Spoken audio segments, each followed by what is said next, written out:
안녕하세요. 매일 성경 통독 묵상을 통한 은혜 나누기입니다. 오늘의 제목은 꽃기호입니다. 오늘 성경 본문의 배경은 요한복음 18장입니다. 요한복음 18장 27절에 이에 베드로가 또 부인하니 곧 닭이 울더라. 베드로가 결코 잊지 못하는 소리가 있다면 그것은 닭 울음소리였을 것입니다. 그리고 베드로가 결코 잊지 못하는 장면이 있다면 그것은 장작불이었을 것입니다.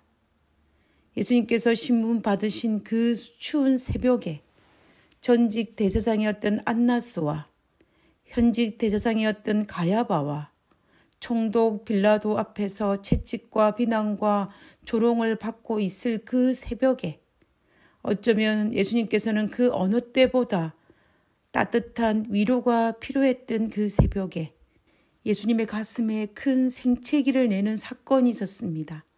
그 사건이 바로 베드로가 예수님을 부인하고 저주하는 장면이었습니다. 그 장면을 떠올리게 하는 것이 바로 베드로에게는 장작불과 꽃기호라는 닭 울음소리였습니다.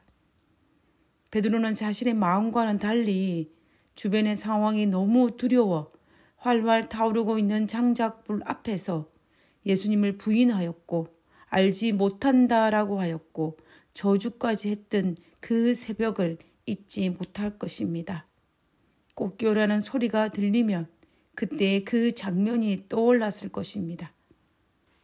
예수님은 얼마나 마음이 아팠을까요? 예수님께서 조롱과 비난과 고난의 그 시간에 어쩌면 사랑하는 제자의 따뜻한 위로가 절실하였을 것입니다. 그러나 그의 눈에 들어오는 장면은 자신을 죽기까지 사랑한다라고 고백하였던 그 제자가 자신을 저주하는 소리를 들었을 때 그의 마음이 얼마나 아팠을까요? 알고 있었지만 각오는 이미 하였지만 실제로 그 소리를 들었을 때 예수님의 마음은 정말 크나큰 생채기를 당하였을 것입니다. 저는 이 장면을 보면서 베드로가 그냥 알지 못한다고만 하지 왜 예수님을 거절한 그 사람들처럼 예수님을 향해 저주까지 했을까입니다. 물론 베드로는 자신의 신부를 노출시키지 않기 위한 목적이었겠지만 그러나 자신을 예수님을 거절하여 십자가에 못 박혀 하였던 그들과 동일한 입장처럼 말할 필요가 있었을까라는 것입니다. 이 모습이 예수님에게 얼마나 큰 생채기를 내었겠습니까? 시대의 소망에서는 제사장 가야바와 안나스와 그리고 빌라도의 신문과 비난과 조롱 그리고 채찍보다 더 그분의 가슴을 심하게 아프게 했던 것은 베드로가 예수님을 저주하고 예수님의 제자라는 사실을 부인했던 일이라고 기록하고 있습니다. 예수님은 너무나도 사랑했던 제자가 자신을 부인하고 자신을 저주하고 자신을 비난했을 때 그분의 가슴에는 크나큰 생채기가 났던 것이었습니다. 그럼에도 불구하고 예수님은 베드로를 향한 사랑을 놓지 않았습니다. 누가복음 22장 61절은 바로 이때 닭이 우는 그 순간 예수님과 베드로의 눈이 마주쳤다라고 증거하고 있습니다. 누가복음 22장 61절과 62절에 보면 주께서 돌이켜 베드로를 보시니 베드로가 주의 말씀 곧 오늘 닭 울기 전에 내가 3번 나를 부인을 하심이 생각나서 밖에 나가서 심히 통곡하니라 라고 기록하고 있습니다.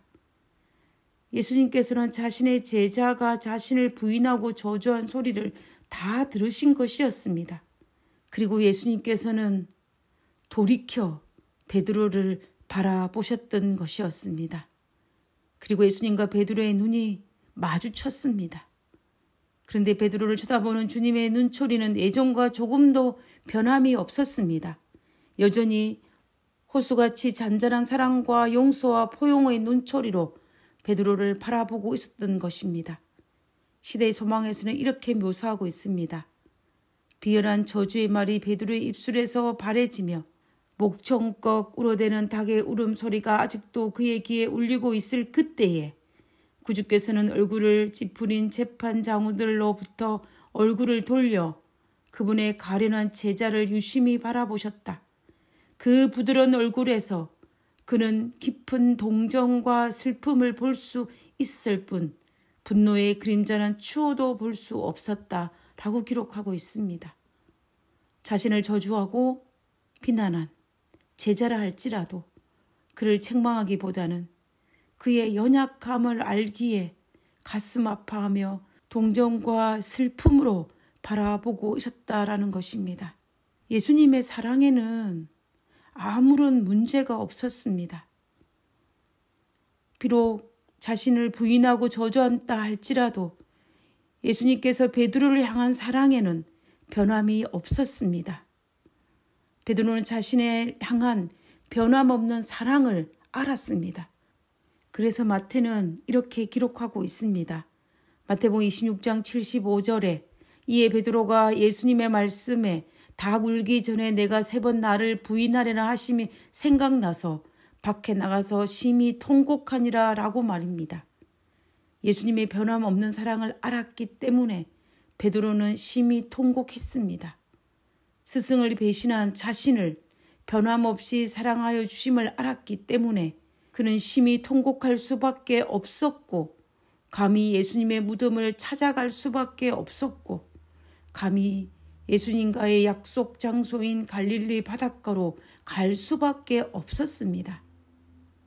아마도 베드로는 이 일 후에 장작불과 닭 울음소리를 들을 때마다 자신의 비겁함과 치욕스러운 모습이 떠올랐을 것이며 그럼에도 불구하고 자신을 변함없이 사랑해 주셨던 그 예수님의 사랑이 가슴 벅차 올랐을 것입니다.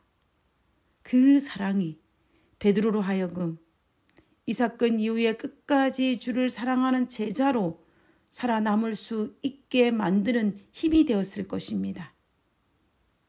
우리에게는 어떤 꽃기호라는 닭 울음소리와 장작불이 있습니까? 하늘에 계신 저희들의 아버지, 자신을 저주한 베드로를 동정 어린 눈빛으로 바라보셨다는 그 사실에 인하여 용기를 가지게 됩니다. 그럼에도 불구하고 베드로를 향한 사랑에 변함이 없으신 사실을 인하여 감사를 드립니다. 그 사랑이 오늘을 살아가는 저에게도 동일하게 베풀어 줄 것으로 인하여 감사를 드립니다. 하나님, 저도 베드로처럼 실수하였을지라도 그 사랑을 잊지 않고 끝까지 당신의 제자의 삶을 살아갈 수 있도록 하여 주시옵소서. 거룩하신 예수님의 이름으로 기도드립니다. 아멘.